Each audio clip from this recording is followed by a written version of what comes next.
চট্টগ্রাম বাসালিত বাংলাদেশ জাতীয়তাবাদী দল বিএনপির নামে অকথ্য ভাষায় স্লোগান, মিথ্যা অপবাদ, গালিগালাজ ও নৈরাজ্য সৃষ্টিকরণে এক প্রতিবাদ ও বিক্ষোভ মিছিল অনুষ্ঠিত।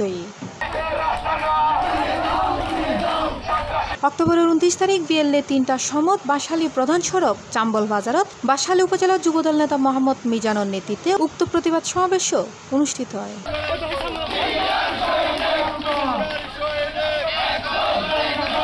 চাম্বল ইউনিয়ন বিএনপি যুবদল ও অঙ্গ সংগঠনের শত শত নেতাকর্মীল আয়োজনত অংশ লয়। এন্ডা আর উপস্থিত আছিল চাম্বল ইউনিয়ন যুবদল নেতা ইব্রাহিম, চাম্বল ইউনিয়ন বিএনপি নেতা মঞ্জুর, চাম্বল ইউনিয়ন বিএনপি নেতা মোহাম্মদ আয়ুব, চাম্বল ইউনিয়ন যুবদল নেতা মোহাম্মদ জয়নাল সহ শত শত নেতাকর্মীল।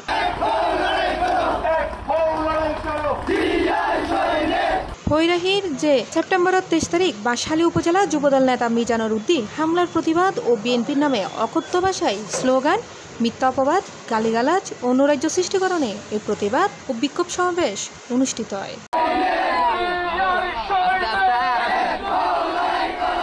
C+ TV Chittagong.